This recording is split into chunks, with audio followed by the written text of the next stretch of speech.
You're like stealth. Yeah. Alright. A'udhu billahi minash shaitanir rajeem. Bismillahir rahmanir rahim. Alhamdulillahi rabbil alamin. Wassalatu wassalamu ala ashrafil anbiya'i wal mujrimin. Amma ba'd. Assalamu alaikum wa rahmatullahi wa barakatuh.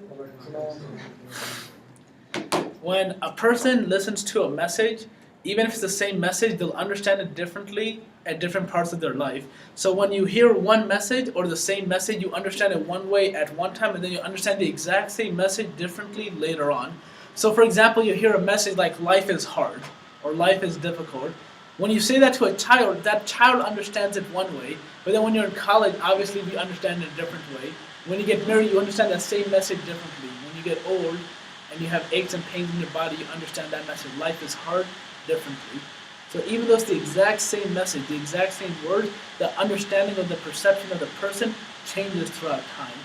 And one of the messages that as Muslims we listen to every week or every Jummah, maybe not the lady, but at least the men, we listen to every Jummah, is when the Khatib, he stands up and he tells the audience advice.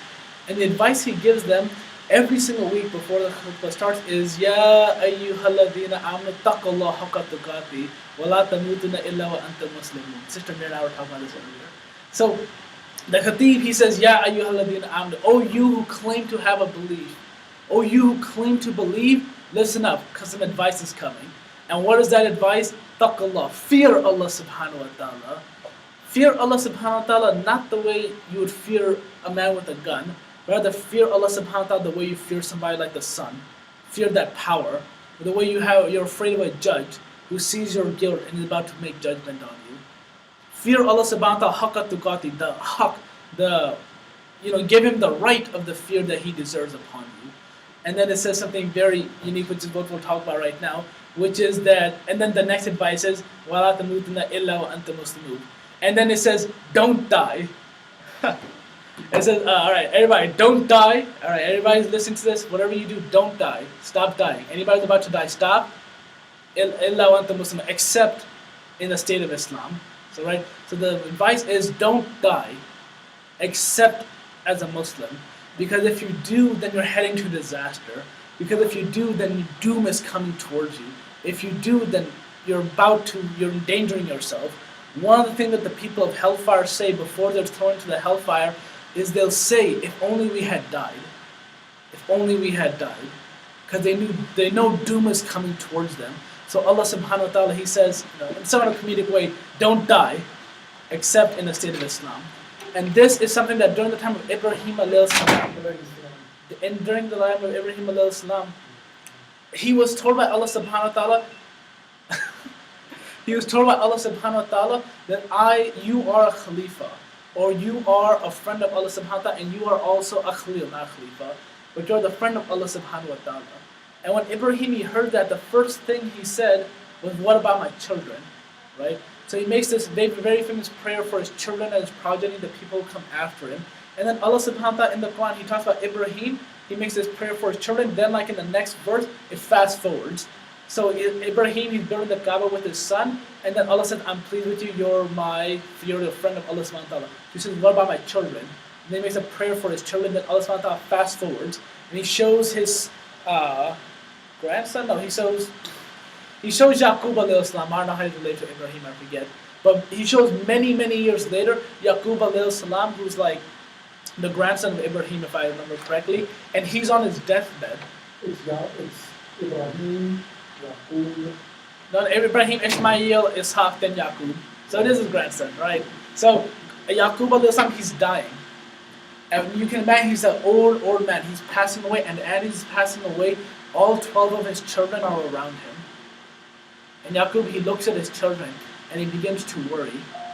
And this is some advice he says to his children that links back to Ibrahim alayhi salam. He asks his children, he said, oh my children, what are you going to do now? Now that I'm going to pass away, what are you going to do?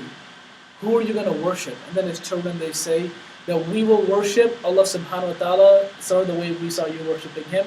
And we will do that which you taught us.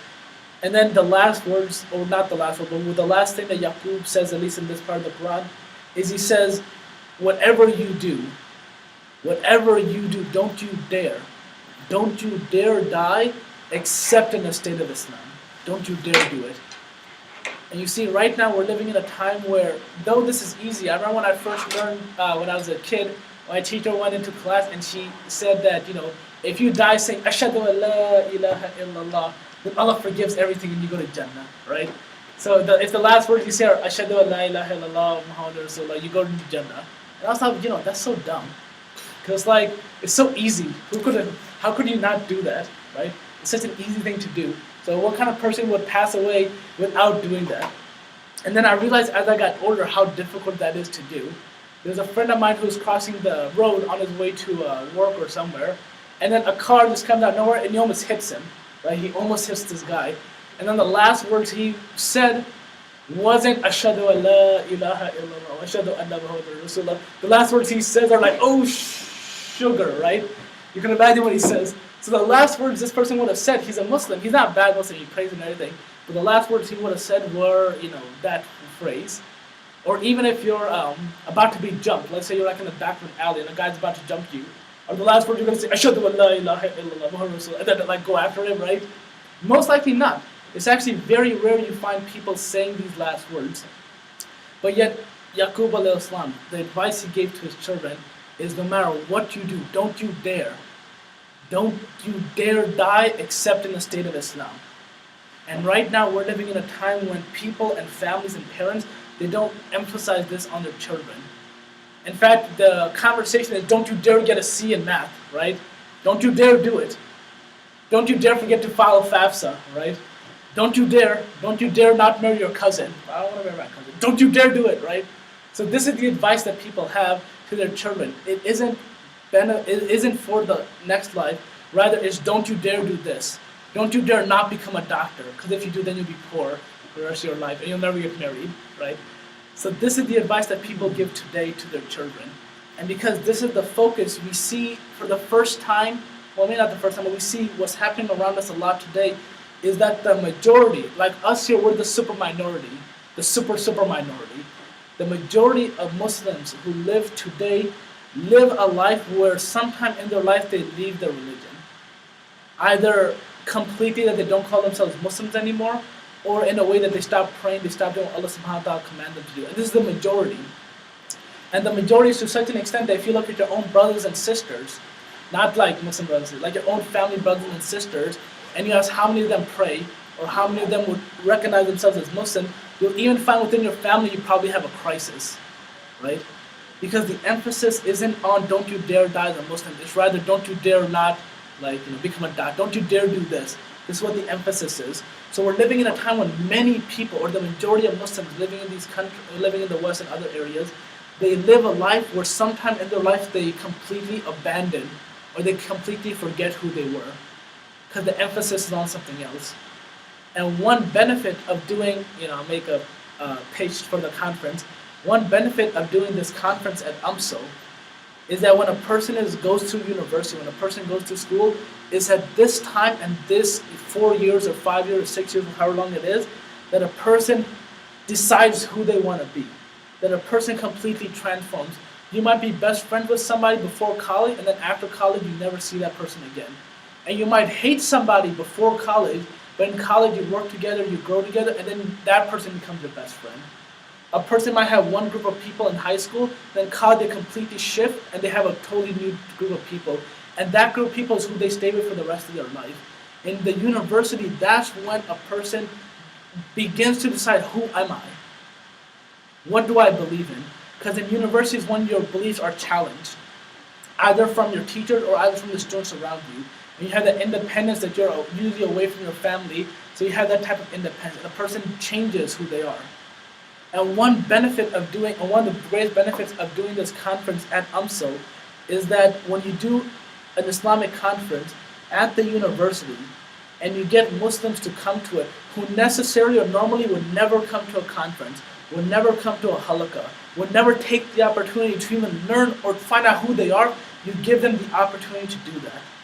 And when you give these people the opportunity to do that, maybe at that conference, maybe in that setting, a person will hear something, or they'll read something, or they'll become friends with somebody, or maybe something will happen in their life and it completely changes them. And you're changing them, or you're giving them this opportunity in the time in their life where a person decides who they want to be.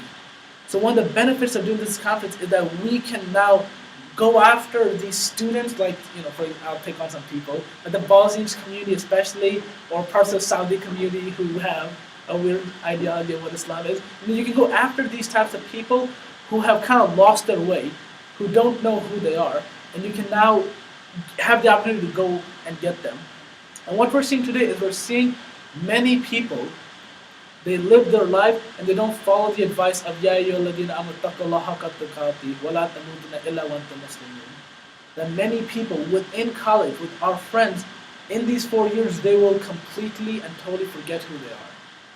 And if they forget who they are now, then when they get married, they probably, both of them will forget. When they have children, they'll forget. And then the generations come down, they've always forgotten. So what's happening is we're creating generations of people who don't know who they are, who have abandoned Islam, and when they die, they will not die as Muslims. They'll give it up. And not only will they give it up, but their children will give it up, and their children and children.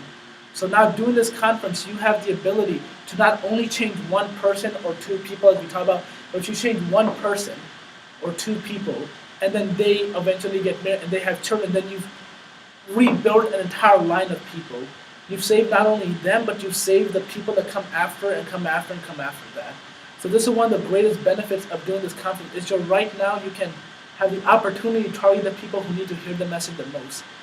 Target the people who maybe want to change their lives, but they don't know how to do that.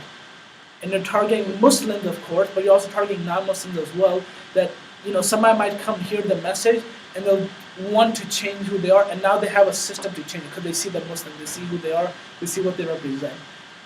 So this is sort of what I want to talk about today, is that, be excited that this conference is happening, because this is your opportunity to gain, of course, do something that pleases Allah subhanahu wa ta'ala, but you yourselves gain a lot of reward. Because let's say you change 1, 2, 3, 4 people, you not only change them, but you change when they get married, you change their children. Now the children have an opportunity to learn about Islam, and then their children, then their children. So it might be that some of us, you might go to Allah subhanahu wa ta'ala, and when you meet Allah subhanahu wa ta'ala, you'll see mountains of deeds that you wonder, where did this come from? I didn't pray this much, I didn't fast this much, where's all this coming from?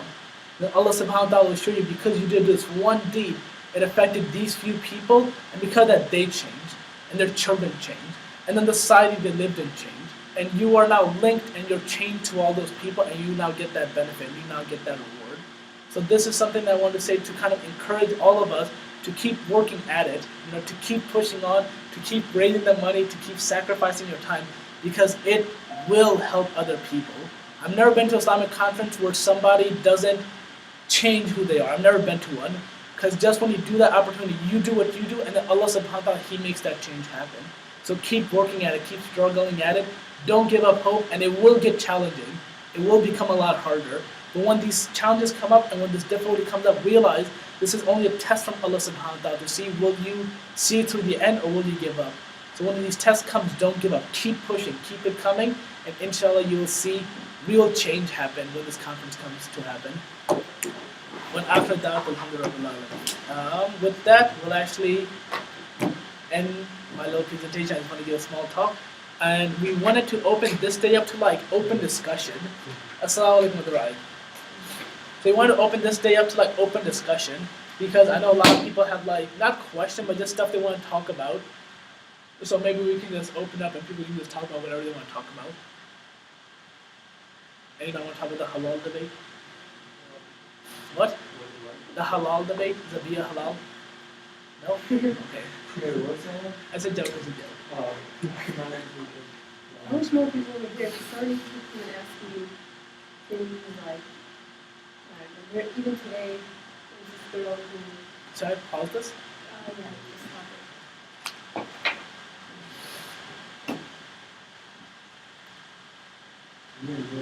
it.